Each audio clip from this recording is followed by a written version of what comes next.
I had an opportunity to spend 24 wonderful years at Intel Capital, and after I left Intel, I had this opportunity to think about what did I learn, what did I do well, what did I not do well, and the GCVI CVC board member board observer class is all about those learnings. It's what I would tell my younger self.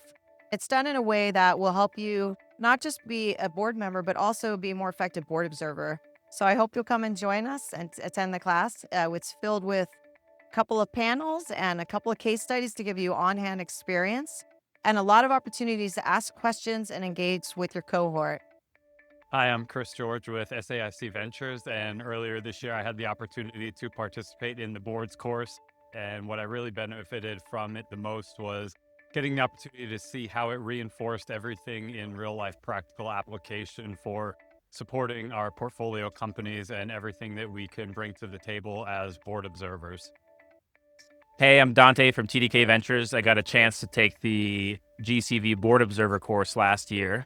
It was an amazing opportunity. I just joined into the CVC community and to better understand what things that I need to do as a CVC, as a board director, as a board observer, and kind of the roles and responsibilities that I play. It was actually really very impactful for me as a member to take the board observer course because just a week later, I was at one of my first meetings for a company and actually got a chance to implement the learnings that I learned. One of the biggest things is as a board observer, you always get a chance to sit in the closed session, but to know your roles and responsibilities, have that to be laid out by Tammy and Lee, and to be able to walk through maybe 20 years of experience of different types of scenarios.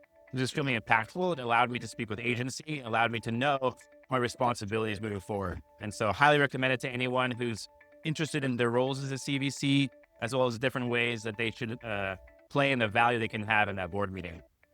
So it was enormously beneficial to be able to take this course and to be able to talk with others who have successfully navigated the board observer role. It certainly repositioned how we think about entering new boards as we make more investments and take on more board observer roles on our team.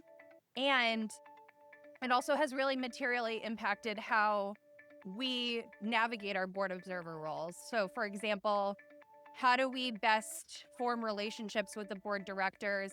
When and what time is it appropriate to give feedback? When to hold back versus when to engage? Of these things have really dramatically shaped how all of the folks on our team are taking on their board observer roles. So, really lasting impacts from the course. Hey, I'm Valentin. I am with CDK Ventures. Been there for 3 years, and last year I got the opportunity to take the GCV course on board observer and board members in Mountain View with Tammy, who spent quite some time at Intel Capital. So we got the opportunity to learn from her. A few things that I really got from this course was like, especially when you inherit portfolio companies, there's quite some homework you need to do before. Really like the obvious, like understanding the cap table, but also like understanding the dynamics between investors, between the different board members. That's really important. Try to take the time to spend with the CEO and the CFO before the board. So that was one thing that I really liked. One of the most insightful thing I got from Tammy was like, even as an observer, you should try to attend the executive session in the board meeting, which is really where the decisions are being made.